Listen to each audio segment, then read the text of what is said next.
Hello, you're kicking off the Saturday's edition of QPVN English News Bulletin with Milinchi and the headlines. Vietnamese people head towards natural disaster hit victims. President LUONG receives newly appointed ambassadors. Mid-Autumn Festival held in VIETNAMESE-LAO Bilingual School in Laos. On October the 2nd and the 3rd, Party General Secretary To Lam, President LUONG, Prime Minister Phạm Minh Chính, National Assembly Chairman Trần Thanh Mẫn, along with officials and staff of Central Party and state offices, the Vietnam Fatherland Front and other agencies met the nations in support of people severely affected by recent natural disasters. In recent weeks, a series of storms and floods have caused heavy losses in northern and north-central provinces. To help communities recover production, business, education, and daily life, significant resources are required. Many central and local agencies, enterprises, and individuals have already contributed to the Vietnam Fatherland Front's Relief Fund. The government has also allocated some $95 million to 15 provinces to support livelihoods, repair dikes, reservoirs, disaster prevention and control work, essential infrastructure, and resettle people in urgent disaster-hit areas. On October 3rd, President LUONG received the ambassadors of Finland and Canada and the non-resident ambassadors of Jamaica, Tunisia, Slovenia, and Tajikistan to Vietnam, who came to present their letters of credentials. Welcoming Finnish Ambassador Pekka Voutilainen, President LUONG expressed his belief that, with his experience, the ambassador could prepare for upcoming high-level visits and exchanges between the two countries' leaders and lift the bilateral relations to a new height for the benefit of the two peoples, contributing to peace and development in the two regions of the world.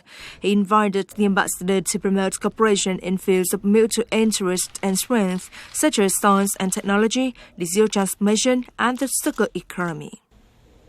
Receiving Canadian Ambassador James Nichol, President LUONG congratulated him on the new post and expressed his confidence that the diplomat would have a successful tenure, serving as a bridge to advance the friendship between the two nations.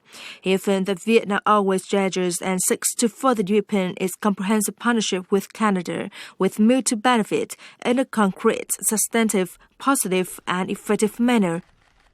Receiving the letters of credentials from the non-resident ambassadors of Jamaica, Tunisia, Slovenia, and Tajikistan, President LUONG reiterated Vietnam's consistent foreign policy of independence, self-reliance, peace, friendship, cooperation, development and diversification, and multilateralization relations, and being a friend, a reliable partner, and an active, responsible member of the international community. He welcomed positive developments in relations and expressed hope that the ambassadors would help create new momentum through high-level exchanges and expanded cooperation. On October 3rd, General Phan Văn Giang, Minister of National Defense, addressed the first Board Congress of An Giang Province for the 2025-2030 tenure. During the past term, An Giang Province has made utmost efforts to surmount challenges, successfully carried out the tasks of socio-economic development, strengthened local defense and military work, and attached importance to building a strong defensive area in terms of potential, position, and force. To achieve the goals and tasks of the 2025-2030 term, General Phan Văn Giang asked the Provincial Party Committee to assess the situation, clearly identify potential, select key tasks to make strong changes in socio-economic development, boost international integration, especially economic integration, to attract resources, enhance comprehensive strength, and strive to become a driving force of the Mekong Delta. Province is asked to consolidate and build the whole people defense disposition in combination with the whole people security disposition, build a strong defensive area, closely combine national defense and security with socio-economic development, launch policies to encourage state-owned enterprises, defense and secure enterprises to invest in production and business to develop economy, improve people's lives. The Congress announced the Politburo's decision on appointing the Executive Committee, Standing Committee, Secretary and Deputy Secretary of the An Giang Provincial Party Committee for the 2025-2030 term.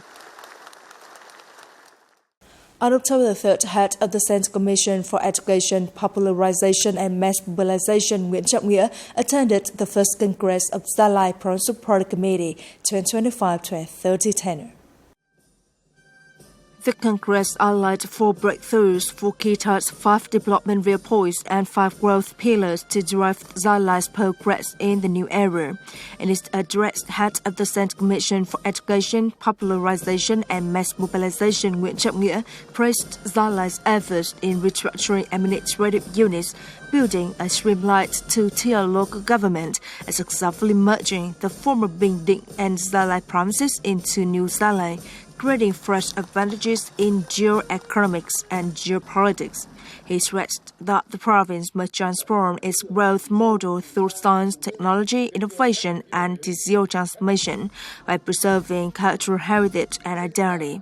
The Provincial Party Committee was urged to build a clean, strong, and united political system, ensuring successful implementation of the Congress resolution and guiding Gia Lai toward sustainable development. On the morning of October 3rd, Mr. Nguyen, chairman of the Central Inspection Commission, addressed the first Party Congress of Hưng Yên Province for the 2025-2030 tenure. Addressing the event, Mr. Nguyen highly valued the efforts, determination, and achievements of the Party Committee and people of Hưng Yên of the past term. He also outlined 6 major directions for the province, focusing on transforming the development model, especially fostering rapid and sustainable economic growth based on science and technology, innovation, and digital transformation, building and comprehensively developing culture and society while unleashing the strength of the people and the rich culture, historical, patriotic, and revolutionary traditions of Hưng Yên, consolidating national defense and security to ensure a stable environment for development, focusing on building a clean, strong, and comprehensive party and political system, enhancing the great national unity bloc to reinforce cohesion and consensus among the people. The success of the 12th Military Party Congress is the strong motivation to encourage officers, soldiers, and laborers in the whole military and militia and self-defense forces to strive to rise up, overcome all difficulties and challenges, and achieve manifest and achievements in the new era of development of the Vietnamese nation. After the Congress, from party committees and commanders at all levels to its officer and soldier are ready to study, grasp, and implement the resolution, ensuring that the policies and decisions of the Congress are quickly realized in practical terms. We'll stay close to the spirit of the resolution to concretize it into action plan of my division, focusing on leadership and direction for training and combat readiness, the first of which is to build the determination of party members and cadres. We have also proposed specific targets for the technical logistics sector's projects and programs until 2030, in line with the general policy of building a modern military. Border officers and soldiers will further promote the Congress spirit, especially the Congress Action Program, to the task of national sovereignty protection. A number of solutions must be implemented, the first of which is to select and build a number of academies and schools that must be centers of science, technology, and innovation, transferring the achievements of science and technology into education and training people from the achievements of science and technology. This Congress will be an important milestone for military enterprises, especially those in the fields of scientific research and digital transformation, which will be motivated to develop breakthroughs and contribute more to the military and the country. Coming up next, Cuba's top legislator pays working trip to Ho Chi Minh City. Mid-Autumn Festival held in Nguyễn Du Vietnamese-LAO Bilingual School in Laos. As part of his visit to Vietnam on October 3rd in Ho Chi Minh City, President of the National Assembly of People's Power and President of the Council for State of Cuba, Hamades, and the Cuban delegation worked with Ho Chi Minh City Union Friendship Organizations, R8UFO for short, and Ho Chi Minh City University of Technology and Education. Welcoming the Cuban leader, Mr. Nguyen, head of the city's delegation of National Assembly deputies, affirmed that the delegation's visit is a vivid manifestation of a special solidarity and friendship between the two peoples. For his part, the top Cuban legislator praised the achievements that Vietnam has obtained over the recent years. Briefing on Cuba's formidable challenges due to embargo, he acknowledged Vietnam's nationwide campaign to support the country. Earlier, the Cuban delegation was at Ho Chi Minh City University of Technology and Education, where they explored advanced training in science, technology, and engineering, especially high-tech applications in industry and smart agriculture.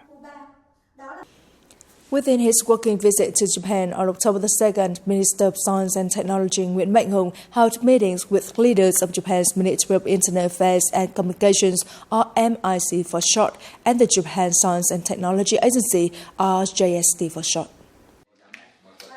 State Minister of Internal Affairs and Communications Adachi Masashi expressed his belief that cooperation in the field of science and technology is an important direction for cooperation between the two countries in the coming term.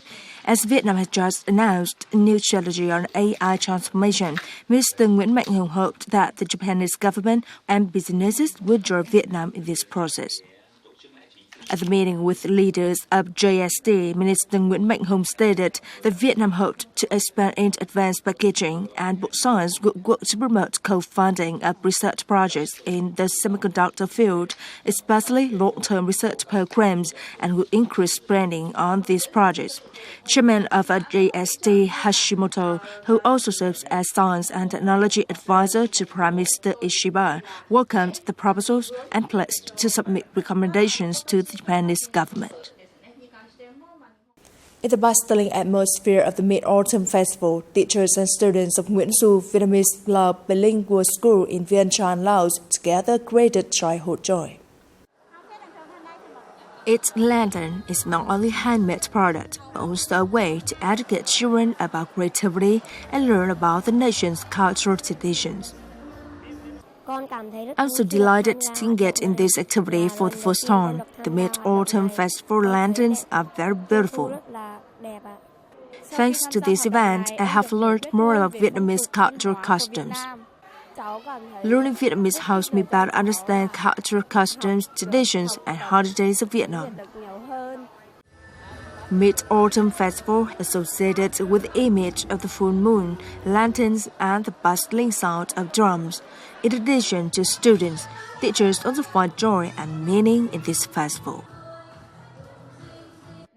This activity is of great meaning, helping me know the necessity to organize Mid-Autumn Festival activities on these days.